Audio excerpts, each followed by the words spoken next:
안녕하세요. 책 읽어주는 기다림 목사 정원영입니다. 오늘은 이기주님의 언어의 온도에서 일부를 옮겨보며 생각해 보려고 합니다. 그러면 먼저 책을 읽어보도록 하겠습니다. 국어사전에서 중독을 찾으면 무언가를 지나치게 복용한 결과 그것 없이는 견디지 못하는 상태, 어떤 사상이나 사물에 젖어버려 정상적으로 상황을 판단할 수 없는 상태라고 기술돼 있다. 중독, 나쁜 거 맞다. 중독은 독이다. 지나치면 목숨까지 이틀없게 만드는 독. 그래서 다들 중독에서 벗어나기 위해 애쓴다. 그러나 무엇인가 취하지 않으면, 무엇인가 홀리지 않으면 별 재미가 없는 게 인생인지도 모른다. 그리고 때론 중독이라도 된 것처럼 애착을 갖고 무언가에 깊이 있게 파고들 때 팍팍한 삶을 견딜 수 있다. 누군가 그럼 이기주 작가는 어떤 것에 중독돼 있어요? 하고 물을 수도 있겠다. 난 주저하지 않고 활자라고 답할 것이다. 책이든 광고 카피든 기사든 눈앞에 활자가 펼쳐져 있으면 눈을 동그랗게 뜨고 끝까지 읽어야 속이 시원하다. 활자 중독자가 된 계기가 있다. 어린 시절 아버지와 함께 청계천 근처 골목을 걷다가 귀쾌한 종이 냄새에 이끌려 작은 헌책방에 들어갔다. 책방 내부는 영화 인디아나 존스에서 주인공이 횃불을 들고 드나드는 동굴처럼 어둑어둑했다. 창문을 뚫고 들어온 빗줄기만이 채 풀지 않은 책 꾸러미 위로 또렷하게 쏟아지고 있었다. 순간 어느 책의 제목처럼 헌책들이 내게 말을 걸어왔던 것이다. 어서와 마음껏 펼쳐 읽으렴. 그때 난 세월과 함께 퇴적된 책 냄새를 맡으며 시간 가는 줄 모르고 이런저런 책을 뒤적였다. 활자에 탐닉하기 시작하면서 틈이 날 때마다 헌책방 골목을 기웃거렸다. 골목으로 매번 더 깊은 골목으로 들어갔다. 세월이 흘렀다. 아직 활자 중독에서 벗어나지 못한 나는 글을 쓰고 책을 만들며 살아가고 있다.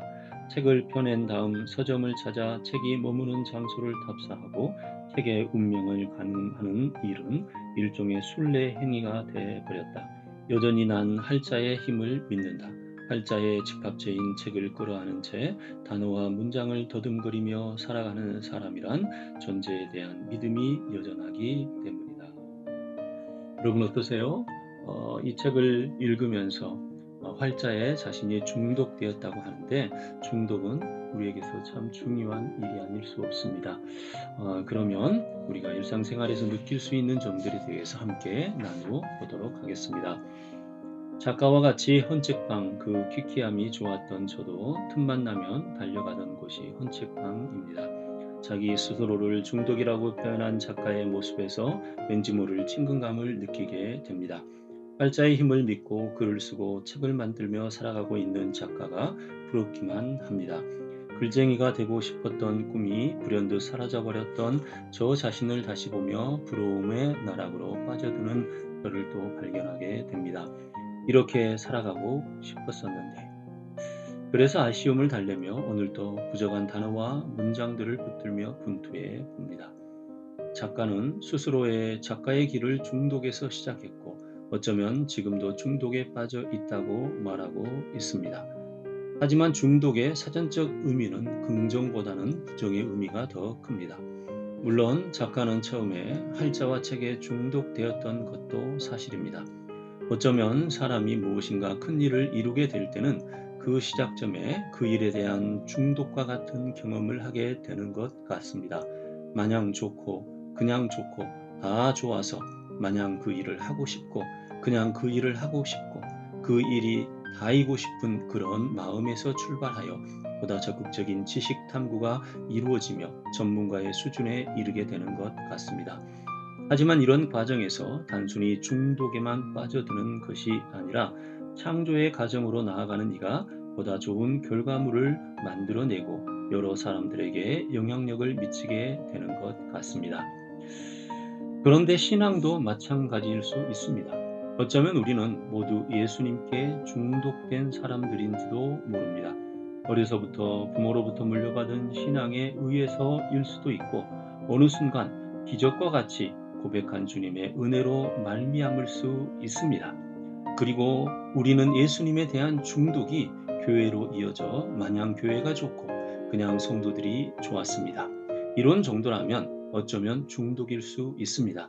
그래서 자신이 경험한 그 체험과 주님 주신 은혜를 사모하며 항상 그 체험과 은혜의 자리를 갈망하며 교회와 성도들 근처에 머물러 있는 것입니다. 그래서 교회와 성도들 사이에서 살아갑니다.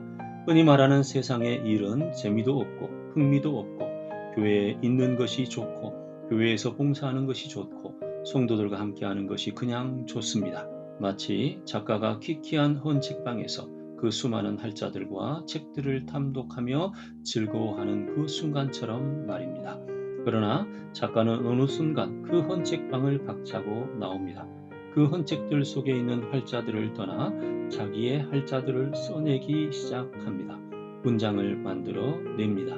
그리고 급기야 자기의 책을 만들어 냅니다. 그리고 그 책을 통해 다른 이들과 대화를 시도하고 또 다른 자신을 만들어 냅니다. 신앙도 마찬가지입니다. 마냥 좋고 그저 좋았던 신앙에서 다 좋은 상태로 전도될 수 있어야 합니다. 예수님을 이야기해 줄 수 있어야 합니다. 자기가 받은 은혜를 다른 이들에게 나누어 줄 수 있어야 합니다. 받은 은혜의 자리에 머물러 또 다른 은혜만을 구하는 것이 아니라 받은 은혜를 나누어 주고 전하여 주는 신앙으로 성장하여 가서 제자 삼는 삶을 살아가야 하는 것입니다. 이런 과정으로 나아가지 못하면 우리는 신앙에 중독된 자요 종교인으로만 남게 됩니다. 그러나 작가가 헌책방을 박차고 나오듯 받은 은혜의 자리를 박차고 나오고 작가가 자신의 활자들과 문자를 써내어 책을 만들어내는 것 같이 은혜를 사명으로 체험을 간증으로 써내어 전도와 선교의 문을 열어 자신의 신앙 열전을 만들어내는 이가 될 때 우리는 온전한 그리스도인이 되는 것입니다. 신앙의 자리에 머물러 있지만 마시기 바랍니다. 받은 은혜를 나누어 주는 사람, 그 사람이 땅 끝에 이르는 사람이요 주신 주님의 사명을 이루어 가는 하나님의 사람입니다. 중독자가 아니라 중요한 역할을 하는 주님의 사람으로 살아갈 수 있는 여러분이 되시기를 바랍니다. 주께서 여러분과 함께 하십니다.